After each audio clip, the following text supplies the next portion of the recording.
नमस्कार स्टूडेंट्स, कैसे हो सभी। I hope you are fine. और आज इस लेक्चर में डिस्कस करने वाले हैं what is the meaning of n dimensional vector space. इससे पहले हम लोगों ने पढ़ा कि वेक्टर स्पेस क्या होता है।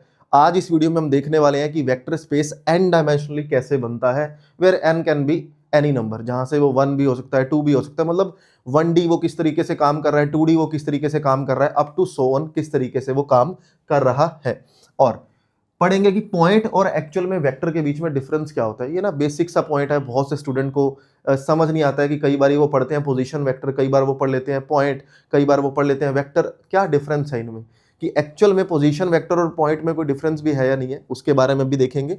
और वेक्टर स्पेस काम कैसे कर रहा है एन डायमेंशनली, किस तरीके से वो वेक्टर स्पेस की प्रॉपर्टी को सेटिस्फाई कर रहा है, वो भी समझेंगे। तो प्रैक्टिकल यूज देखते हैं एन डायमेंशनल फिगर का।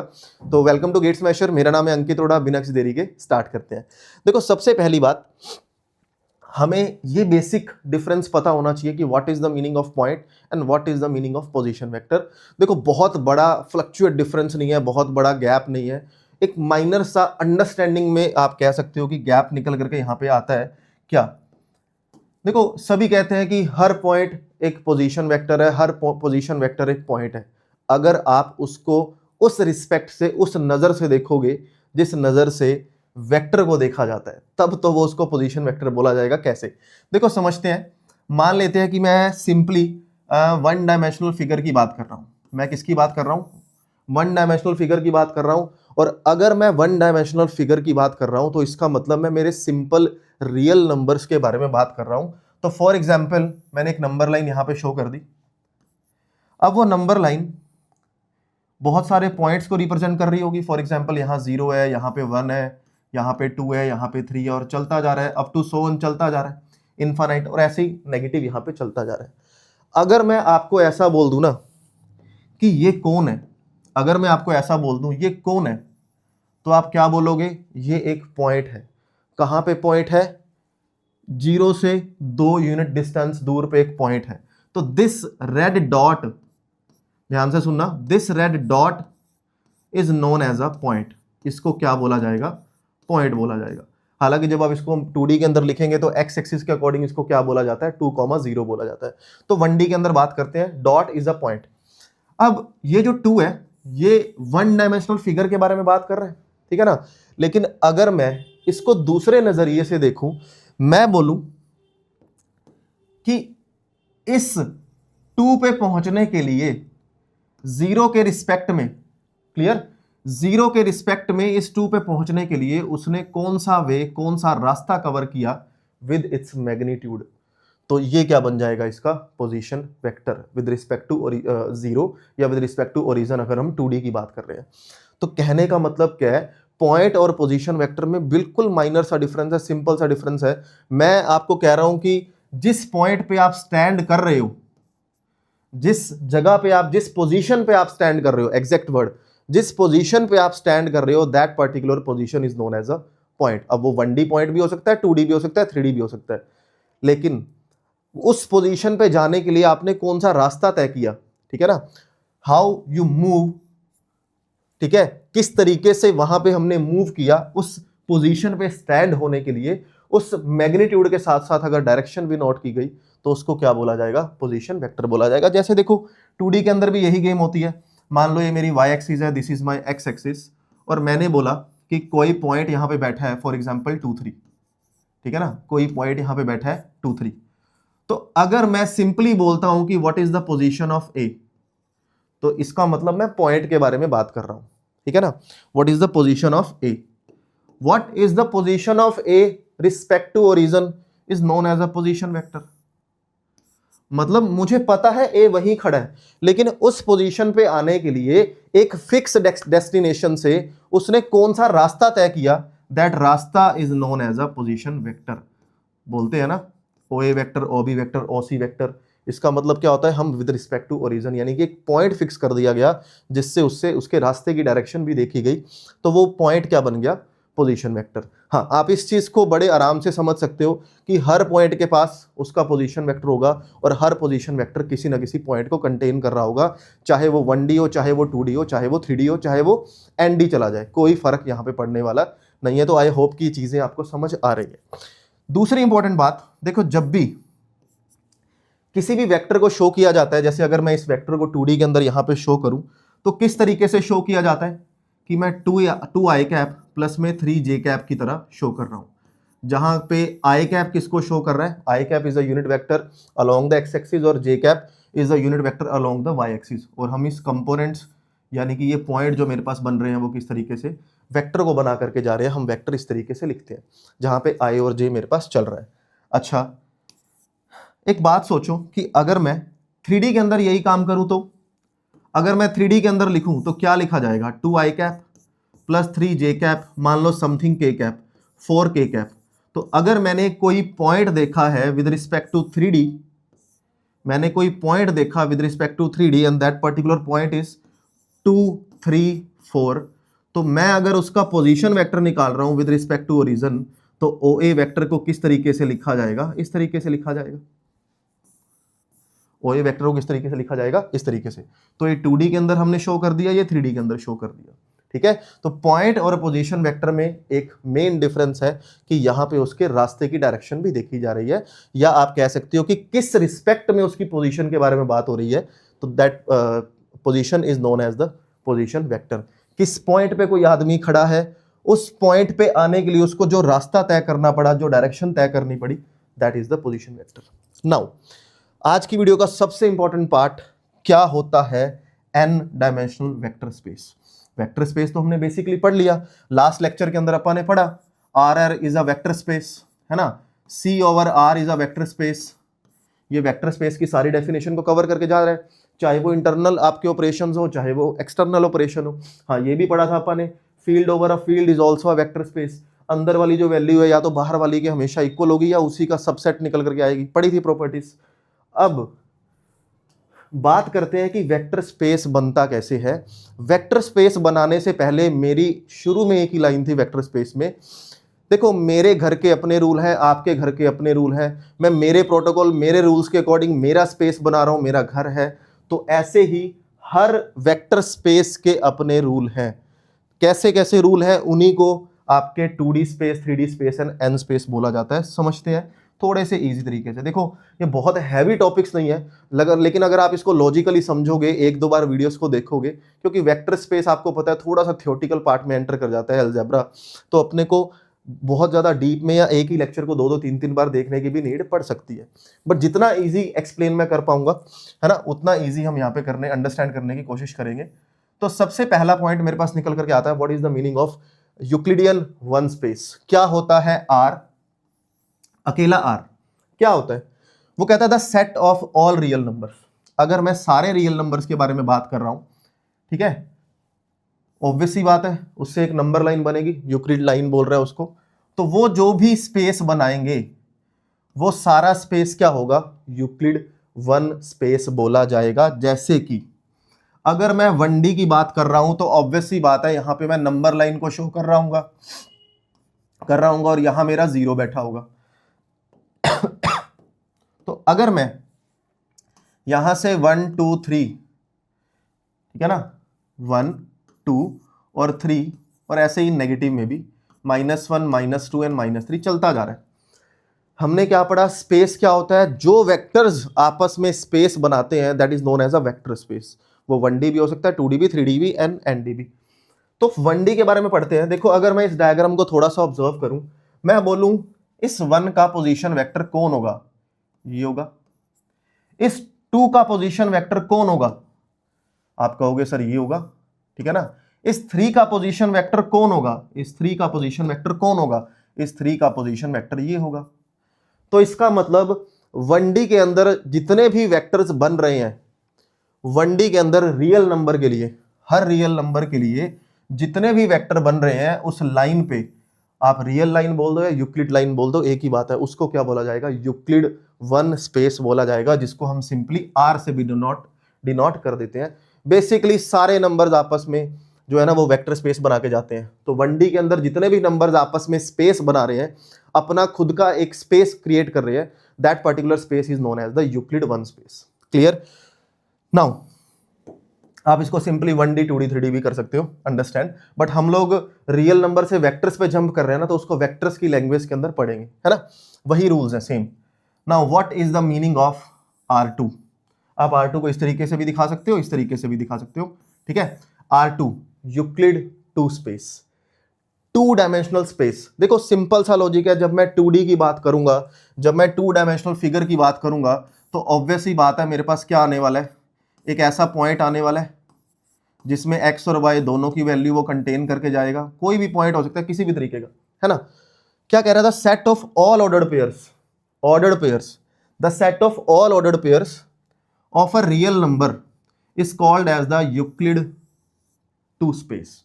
तो वो 2 डायमेंशनल स्पेस बन रहा है। सिंपल से लॉजिक से अगर मैं बात करूं, हम लोग क्या पढ़ते हैं कि अगर मान लो एक सेट मेरा 1 2 है, ठीक है ना, अगर एक सेट मेरा 2 3 है, अगर मैं इन दोनों में क्रॉस प्रोडक्ट लगा रहा हूं तो किस तरीके का आंसर आता है, आंसर आता है 1 2, आंसर आता है 1 3, आंसर आता है 2 2 और आंसर आता है 2 3। इसी तरीके से क्रॉस प्रोडक्ट जो है वो आंसर देती है, ठीक है। तो जब रियल नंबर सारे के सारे रियल नंबर से ही मिलेंगे, क्रॉस करेंगे, आपस में ही उनकी कार्टेशियन प्रोडक्ट होगी, तो आंसर में क्या आएगा, आंसर में वो सारे रियल नंबर्स के ऑर्डर्ड पेयर आ जाएंगे जो कि इस दुनिया में पॉसिबल है, where x can be any real number, y can be any real number, अगर मैं सेट बिल्डर फॉर्म की बात करूं, समझ रहे हो। तो यही फिगर को अगर आपको वेक्टर स्पेस में समझना है तो हम इस तरीके से बोल सकते हैं कि अगर x एक्सिस और y एक्सिस से जितने भी, मान लो ये पॉइंट कुछ भी, चलो इसको लिख लेते हैं 9 - 2 कुछ भी, है ना, तो जितने भी ये पॉइंट आपस में वेक्टर बना रहे होंगे, जितने भी ये पॉइंट आपस में वेक्टर बना रहे होंगे, OA vector, OB vector, OC vector, वो पॉइंट कोई भी हो सकता है, तो जितने ये सारे आपस में वेक्टर बन रहे होंगे, उनसे जो स्पेस क्रिएट हो रहा है, that particular space is known as the R2, Euclid 2 space, 2 dimensional space बन रहा है। अगर मैं ऑर्डर्ड पेयर्स के बारे में बात करता तो हम ग्राफिकल रिप्रेजेंटेशन पे जाते थे सेट के अंदर, है ना, लेकिन अगर मैं वेक्टर के बारे में बात कर रहा हूं तो मैं वेक्टर स्पेस में जा रहा हूं, ठीक है। तो इसका मतलब आप जब इस चीज को पढ़ रहे हो तो आप क्या पढ़ रहे हो, i cap plus 2j cap, समझ रहे हो। पॉइंट भी एक वेक्टर यानी कि पोजीशन वेक्टर को रिप्रेजेंट कर रहा है, अगर उसकी जगह फिक्स की जा रही है तो किसी पर्टिकुलर पॉइंट O से, जहां पे ये 2D के अंदर ओरिजिन की हेल्प से शो हो रहा है। नाउ बिल्कुल सेम कहानी, एज इट इज सेम कहानी 3D के अंदर है। The set of all triplets या all triples are known as the Euclid 3 space. मतलब अगर हम y एक्सिस, x एक्सिस और z एक्सिस को देखें, तो अगर मैं वो सारे पॉइंट से वेक्टर बना दूं जो कि एक 3D पॉइंट्स है, तो इनसे जो स्पेस बन रहा होगा, that particular space is known as the 3D space, या बोल सकते हो यूक्लिड 3 स्पेस, जहां पे पॉइंट कुछ भी हो सकता है, 1 2 3 हो सकता है, कुछ मर्जी पॉइंट हो सकते हैं। तो OA वेक्टर, OB वेक्टर, जितने भी दुनिया के अंदर 3D पॉइंट एग्जिस्ट करते हैं, अगर उनसे वेक्टर्स बना दिए जाएं, सारे पोजीशन वेक्टर बना दिए जाएं, तो वो सारा का सारा जो स्पेस बनेगा वो क्या बन जाएगा, आपका यूक्लिड 3 स्पेस बन जाएगा। क्लियर। ऐसे ही यूक्लिड n स्पेस क्या होता है, ठीक है। n डायमेंशनल वेक्टर स्पेस कैसे बनता है, 1 dimensional vector space, 2 dimensional vector space, 3 dimensional vector space, n dimensional vector space. आपके दिमाग में एक बात आ रही होगी, सर आपने स्पेस बना दिया 1D 2D 3D 4D, आपने तो ये बताया नहीं कि वो स्पेस वेक्टर स्पेस भी बन रहा है या नहीं, क्योंकि वेक्टर स्पेस को बनने के लिए इन कंडीशंस को फॉलो करना बहुत ज्यादा जरूरी है। करेंगे अभी, समझते हैं बड़े प्यार से। तो ऐसे ही अगर मैं n डायमेंशनल फिगर के बारे में बात करूं, एक ऐसा फिगर जहां पे n ट्रिपल, n टाइप के, n टपल्स टाइप के पॉइंट से वेक्टर बनाया जा रहा है, उस पूरे स्पेस को क्या बोला जाएगा, उस पूरे स्पेस को यूक्लिड n स्पेस बोला जाएगा। हाँ, इस Rn को कई स्टूडेंट्स गलत पढ़ लेते हैं कि total number of the elements in Rn is n। गलत, टोटल नंबर तो है ही नहीं ना। अगर मैं 2D के अंदर भी बात करूं तो कितने पॉइंट है, इनफाइनाइट पॉइंट है। तो वेक्टर स्पेस के अंदर कितने एलिमेंट है, इनफाइनाइट।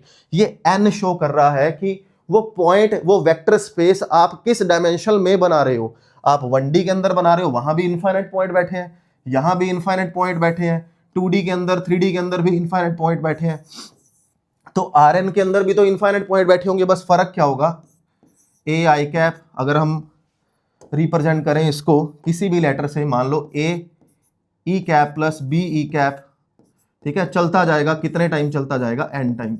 या इसको अगर मैं पॉइंट की लैंग्वेज में लिखूं तो मैं ऐसा लिख सकता हूं something A1, A2, A3 up to. तो ये पॉइंट जो वेक्टर बनाएगा एक वेक्टर हो जाएगा, फिर दूसरा, फिर तीसरा, फिर चौथा, फिर पांचवा, जो स्पेस बन गया वो क्या हो जाएगा, n space, n dimensional vector space हो जाएगा। आई होप कि चीजें आपको समझ आई। अगर आपको सिंपल वे में ध्यान रखना है तो वन डायमेंशनल में जो स्पेस बनता है, 2D 3D में जो बनता है और एन में जो बनता है, उसको क्या बोला जाता है, आपका यूक्लिड 1, यूक्लिड 2, यूक्लिड 3 और यूक्लिड एन स्पेस, कुछ मर्जी बना सकते हो, ठीक है ना। अब एक चीज का हमेशा से ध्यान रखना, आपको लगेगा कि ये यार वेक्टर के बारे में किस तरीके से बात हो रही है, मैं 2D में ऐसा लिख देता हूँ, 3D में ऐसा लिख देता हूँ, तो यार 4D में अपनी कन्वीनियंस के लिए हम लिख सकते हैं बड़े आराम से।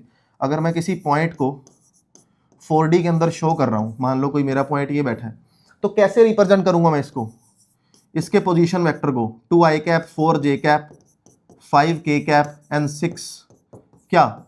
तो इसको अंडरस्टैंड करने के लिए हम लोग क्या किया करते हैं कि पॉइंट को अच्छे तरीके से रिप्रेजेंट करने के लिए, समझने के लिए, मान लो मैंने नाम ई रख दिया या कुछ भी रख दिया, तो 2 ई कैप और 4, सॉरी अगला पॉइंट 4 है ना 4 ई कैप, 5 ई कैप और 6 ई कैप, और सभी के आगे 1 2 3 4 लगा दो कि अपन 4 डायमेंशनल की बात कर रहे हैं, और ये सारे के सारे वेक्टर कॉरस्पॉन्डिंग यूनिट वेक्टर है अपनी अपनी डायमेंशन के, x y z and so on, ठीक है ना।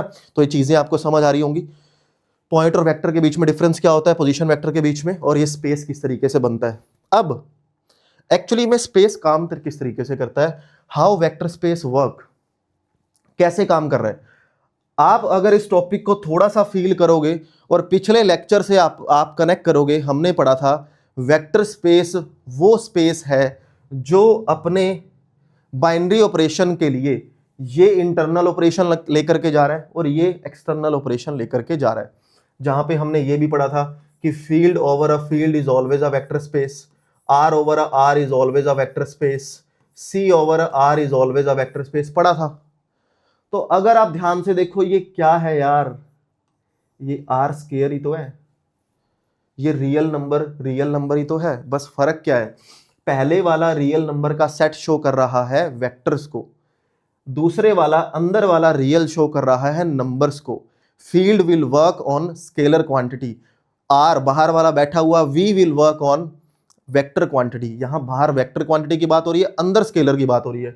अंदर से जब कोई नंबर उठाया जाएगा किसी, और अंदर वाले नंबर के साथ ही मल्टीप्लाई डिवाइड होगा, तो हम किसकी बात कर रहे थे, इंटरनल की। लेकिन अगर एक एलिमेंट यहां से उठा लिया, एक एलिमेंट यहां से उठा लिया बाहर से, अगर एक एलिमेंट अंदर से उठा लिया, एक एलिमेंट बाहर से उठा लिया, उनमें वो बाइनरी ऑपरेशन लगा दिया जो बाहर वाले का है, और उससे जो आंसर बनेगा वो क्या होता था, वही तो वेक्टर स्पेस को शो करता था, या वेक्टर स्पेस के एलिमेंट्स को शो करता था। तो अगर सिंपल लैंग्वेज के अंदर अगर मैं आपको बोलूं कि ये लिख तो दिया हमने बड़े आराम से, इसको लिख तो दिया, पर ये वेक्टर स्पेस बने कैसे, आर वेक्टर स्पेस बना कैसे, आर वेक्टर स्पेस बना कैसे, R square vector space, R square R vector space बना कैसे, यानी कि आर स्क्वायर आर क्यूब बना कैसे।